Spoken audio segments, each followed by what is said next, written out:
You're certainly a guy who's been here for a while, and Garrett has as well. But, this is y'all's first year starting together. But it seems like, anytime a big play needs to be made, he goes to you and you guys make it. How's that connection kind of grown and evolved as the season's gone along? Yeah, I think it just all starts in practice with him and the offensive coordinator showing I could be that guy on third down or whenever we need a conversion. And that's just the consistency in our practice and showing the offensive coordinator I can be there and make those plays. How much meaning does this game hold for you, obviously, with the play you made 2 years ago, and now it could be the same kind of recipe 2 years later? Yeah, for sure. I mean, this game lives up to the hype every single year, so I think it's a big game for us. And, yeah, it's time to create another memory for sure. In practice this week, I know Coach talked a lot about balance, getting the run game going. It's kind of been a talking point all year. Maybe what did you guys focus on in the bye week to try to get something going there and help Garrett out a little bit? Yeah, I like what you said about balance. I think just working on everything. Sometimes we've overemphasized the run game or, just overemphasizing something and kind of finding that balance of work and the workload we need to be a complete offense has been very important to us. So finding that little balance and executing all the plays and being more simple is what we've been working on for sure. You guys coming off a tough loss when, the first half everything was going your way. Second half, kind of nothing goes your way. You've been on the road for a few weeks. You get that bye week off. How big was that to kind of, just get your mind right going into another big game? Yeah. Bye weeks are huge for us and huge for teams. Just getting that refresh and all that. I mean, we know we got to move on, and this week's the most important week, so we need to be where our feet are at and attack the challenge that's at hand for sure. Have you seen Trey kind of grow as not only a football player but a person in his freshman year? I know he's kind of playing more wide receiver now, but you spent a lot of time around him, I imagine. Yeah, I mean, he's been great. From the day he came here, I mean, he's a hard worker, and I've never seen someone as athletic as he is, and it shows. I mean, our coaches are trusting our freshmen to play tight end and receiver and be out wide like that and knowing all these positions. So, I mean, he just tells us he's a hard worker and he knows. He wants to help the team, so he's definitely evolved every single week. Every single week he's done some better and worked on his ability. So. And then you're in there, you're blocking with the offensive line on the run plays. Have you guys been able to pinpoint what the problem's been? Is it just team stacking the box? Is it you guys just not executing the assignments? I'd say it's a little bit of everything. We just need to do our job. Just trust one another to do our job and kind of not have to overemphasize all the other stuff. I mean, yeah, some teams are spending more people in the box and having fast fitters of what we're doing and understanding what we're doing. But at the end of the day, if we go and do our job and execute the plays, we'll be all good. Just to start, where's the confidence level of the defense at? You guys have played well most of the season. Right. Obviously, tough half, the second half there Right. at A&M. How you guys feeling coming into this game? I think we're very confident. I think we trust in what the coaches have planned for us this week. I think we want to go out there and execute and really just put on a great show, and I think we're ready to play. I think we trust in each other. I think that's the most important part, trusting the guy next to you. So I think we're very confident. With a team like Alabama likes to run the ball, and then obviously Milroe, his ability to run, how much pressure does that put on the linebackers like you, Whit Weeks, those type of guys? Yeah.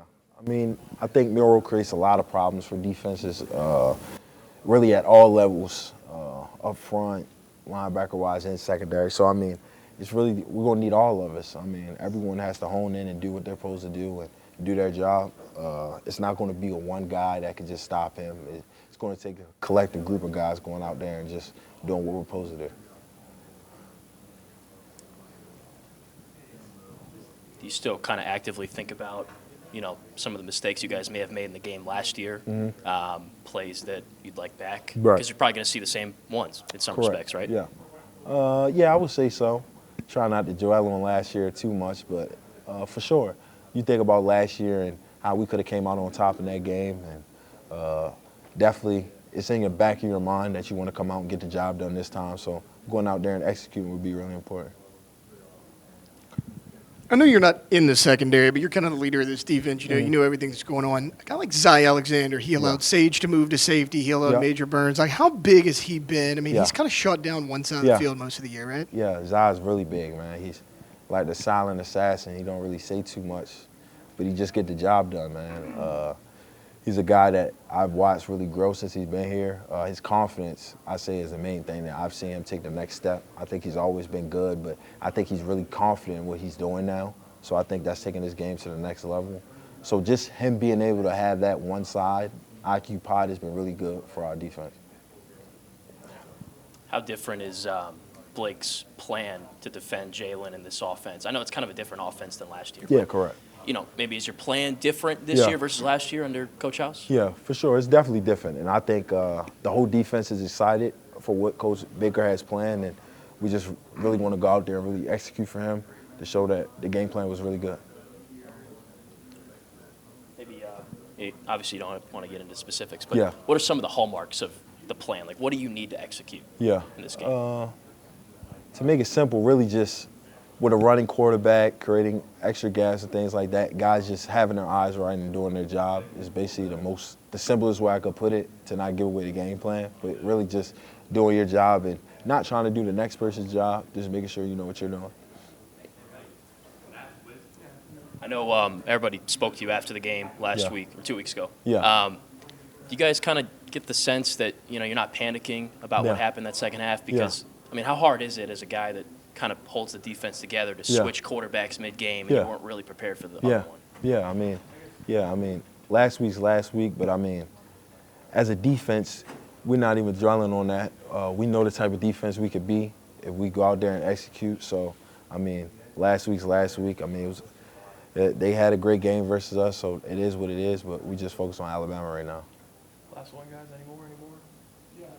Can I do one more? Yeah, go ahead, Tom. I think about what Will said, preseason. You're sick of 10 wins. You're sick of 9 wins. Yeah. This is a game where you can put yourself in a spot to get over that hump. Yeah. I mean, just how important is this one in doing that and, bucking the trend, if you will? Yeah, for sure. I think everyone in this building knows the importance of this game. I think every guy's come to work and has really shown the importance of this game. So us going out there and really just not trying to do too much. We know the atmosphere is going to be college game day, all that. So just going out there and doing what we do, I think that's the simplest way to put it. Just do what we do, and I think we'll have the outcome we want. First half of Texas A&M, it seemed like it was your best half of football in SEC play. I mean, you were really feeling it. And then, the second half, not just you, but like the whole team, it's kind of a 180. Maybe like what happened there with the offense? Like, did they do something to confuse you? What went on there? Yeah, I mean, obviously we weren't the same team in the first half that we were in the second half. And I think that just breaks down to execution. And, obviously, like I said after the game, I made some mistakes and gave them a chance to catch momentum and turn the ball over and gave them short field and things like that. So, I beat myself up for it for about a week, and then, I had to flush it. And now we're focused on Alabama. So you haven't really been in, this position before as the starter here, where you have a, tough half, a whole week off, and you got to pick it back up and kind of find your mojo and your confidence again. Yeah. How do you go about doing that? Yeah, well, I think for one, my confidence is in God, and just my trust in Him. And, I've mentioned, how much that, He played a part in me staying here and things like that. But, my identity isn't also, as an LSU football player, it's a son of Christ. And so that, that affects me on a day-to-day basis. I have no fear. I have no doubts, no worries, because, I know I trust in Him and what His plans are for me. I hope that, He can use me as His voice and, put me in positions to do great things and be able to share, His wisdom. So. We obviously knew about, Kyron coming into this season, Mason. How these guys stepped up that, maybe have caught people by surprise. Sai'vion Thomas, Aaron Anderson, those guys. I mean, how big have they been for your offense? Yeah, they've been huge. Obviously, allowing, I don't think people have been able to, just double Kyron and things like that because those other guys have really stepped up and made a lot of plays. Throughout the entire receiver room, guys have just been, there when we needed them, making plays, and they've made very clutch plays, very big plays for our offense. So. What's maybe the biggest lesson you learned from the game 2 weeks ago that you've used to improve since then? I don't like to, I've said before, I don't like to share things like that, but there's definitely was some lessons learned, and definitely some big ones and some things that, I'll carry on with me for the rest of my career. And so, it sucks that it happened, but at the end of the day, it's part of playing football. And so, now I just got to flush it and be better from it. You had Chris back for that game. I know he had a couple catches. There were a couple connections that you guys couldn't make. For him, is it almost he needs to get acclimated to playing again? So he needed that game. Now he's just going to get more comfortable as the weeks go by, kind of thing. Yeah, I mean, I think Chris is a very good football player, and I think that we've been telling you guys that for a while. I think that he's shown it in flashes, and I think I definitely think he was a little rusty, just kind of shaking things off. Chris is a really good football player. I think that obviously he missed 6 to 8 weeks that he was out, so that's tough for anybody in this sport. So I think Chris is going to continue to work, and that's who he is. He's not going to stop or give up or anything like that. He's had injuries in his career, little setbacks that he's been able to overcome. And I think this is just going to be another one of those, and I think he'll push through it, and you'll see him really, really come out of his shell soon. Kind of going straight off of that, with Chris being back, he seems like he has a level of speed that just nobody else has. I mean, what having a guy like that, how does that help you guys' offense, expanded it? Yeah, it's huge. I mean, it adds a vertical threat that changes the game. Chris's ability to go over the top and go get the ball is unbelievable. And so, like I said, obviously, we're really excited for him to get to show that soon. So. I guess the other Garrett's not going to play. Dellinger with the injury he has. How has the offensive line kind of meshed and gelled with Paul? I know he's played a little bit, but in practice this week, how have they kind of meshed and gelled? Yeah, I thought they've done a good job. Coach Davis is the best O-line coach in the country. So, I have full faith that he'll get those guys ready to play. I think that also we have a lot of leaders in that group. With Emery and Miles and Will. And those guys, and DJ as well. So, they'll all come together, step up, and, they'll help Paul out, whatever he needs, make sure he's ready. And, I think Paul's done an unbelievable job stepping up and, attacking this task, and I think he'll be ready. Hey, Sai'vion. It's kind of been a breakout year for you, I guess. How's it been so far?